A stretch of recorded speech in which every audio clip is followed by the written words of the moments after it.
Bismillahirrahmanirrahim. Ngerti Pak Ang. Astagfirullahaladzim.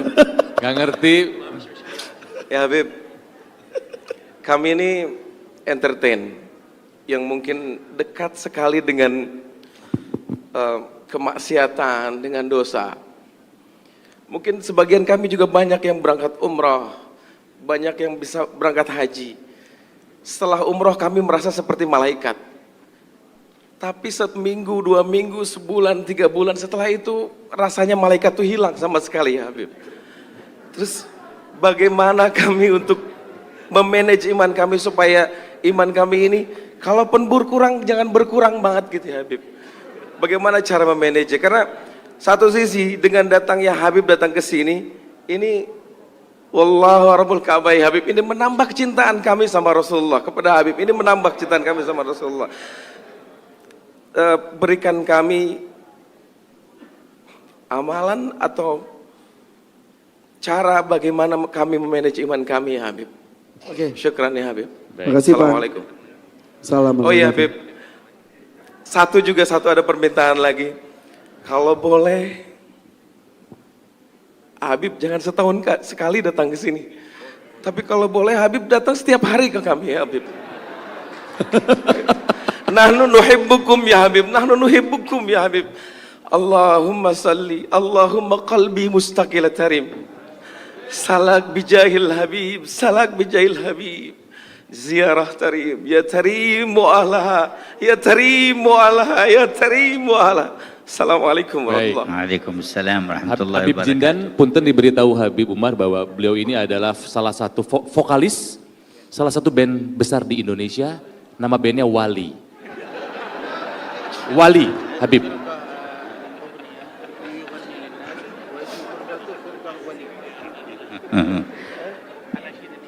Barakallahu fika wa fi waladik.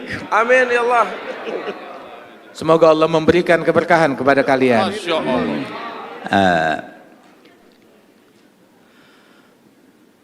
ما ذكرتموه فإن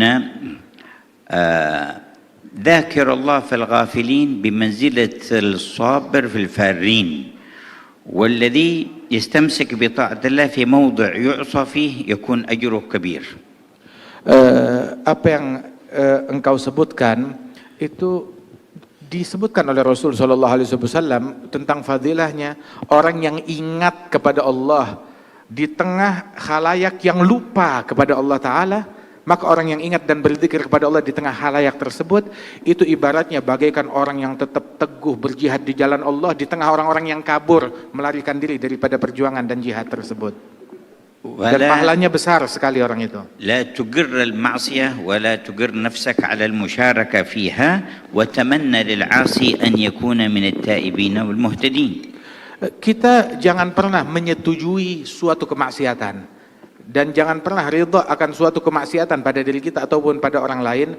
Akan tetapi juga sebisa mungkin kita membimbing orang lain, merangkul orang lain untuk lebih dekat kepada Allah Subhanahu wa taala dan menempuh jalan hidayat dan tertarik kepada kebaikan.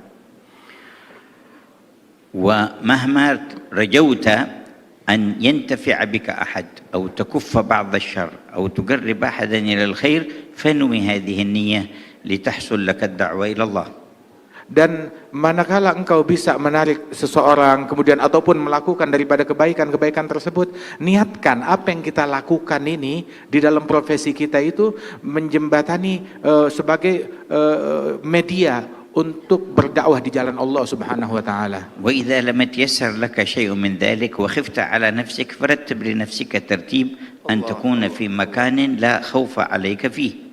Apabila kita dalam posisi kita bisa melakukan itu, keberadaan kita di tengah-tengah mereka bisa menjadi dakwah, mengajak orang untuk menjadi lebih baik, maka alhamdulillah. Tapi kalau tidak bisa, malah kita terbawa menjadi insan yang lebih buruk, maka hendaknya kita menghindari daripada situasi-situasi yang demikian. أما التوبة إلى الله فلا تبخل بها عن نفسك ولا تتقاعس عنها ولا تتكاسل، فإنه ما مراد عدوك منك في إيقاعك في المعصية إلا بعدك عن الله تبارك وتعالى، وما مراد الله من فتح باب التوبة إلا خذل عدوه وتقريبك إليه.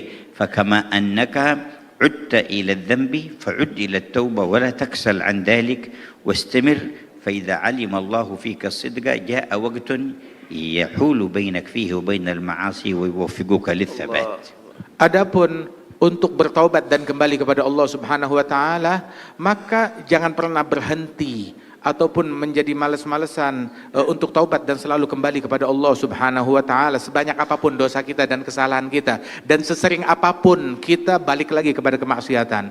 Sebab syaitan itu dia punya misi untuk selalu menjebloskan seseorang dalam kemaksiatan. Dan setan ini musuhnya Allah Ta'ala. Dan Allah Ta'ala bukakan pintu taubat seluas-luasnya untuk menggagalkan upaya syaitan.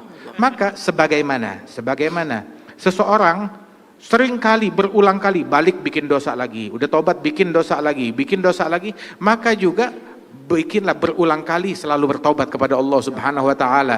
Sebanyak apapun kita terpuruk dalam kemaksiatan, maka perbanyak selalu taubat kita kepada Allah Ta'ala.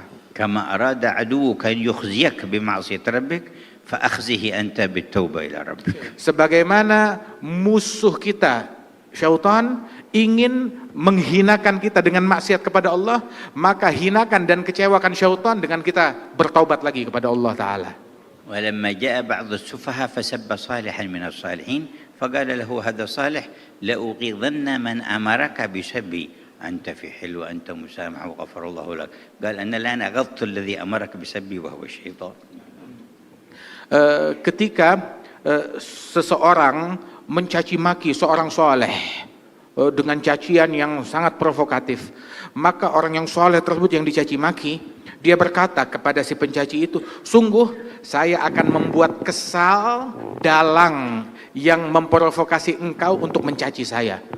Dengan apa membuat kesalnya? Yang dalang yang membuat engkau kesal, yang membuat engkau mencaci saya adalah syaitan, dan saya akan mengecewakan dia dengan saya memaafkan engkau, dan saya bersihkan hati saya terhadap engkau, tetap saya cinta kepada kamu, sehingga syaitan kecewa dan gagal upayanya. ويعينك على تطهير قلبك وعلى سرعة النور إليك أن تقرأ اسم الجلالة اسم ربك الله الله الله بمد اللام وسكون الهاء 66 مرة كل ليلة. Dan sungguh di antara hal yang membantu kita untuk istiqamah, membersihkan hati kita dari keinginan kepada selain Allah Ta'ala dan kecenderungan untuk menyimpang dari jalan Allah Ta'ala, itu yang bisa membantu kita itu adalah dengan kita banyak berzikir Allah, Allah, Allah. Itu yang mengikis segala kecenderungan kepada selain Allah dari hati kita. Kalau perlu kita ulang-ulang sebanyak 66 kali. وتقرأ 7 مرات من سورة الناس في الصباح وفي المساء.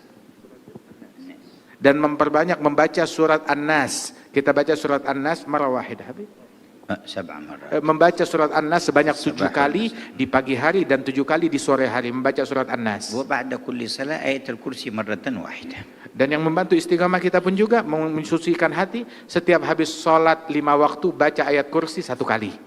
ومرحبا بولدك يكمل دراسته في دار العيدروس ويتحول إلى دار المصطفى. Dan Amin. saya menerima anakmu apabila Amin, dia ya sudah Allah. menyelesaikan pelajarannya di Darul Idrus, dia boleh datang kapan waktu ke Darul Mustafa. وأنت في وقت تزور دار المصطفى ويكون حالك أحسن وأحسن. Dan kamu nanti suatu waktu insya Allah bisa datang berziarah ke Darul Mustafa, dan keadaanmu insya Allah akan jauh menjadi Amin, ya lebih Allah. baik dan makin dekat lagi kepada Amin. Allah. Amin ya Allah, amin ya Allah.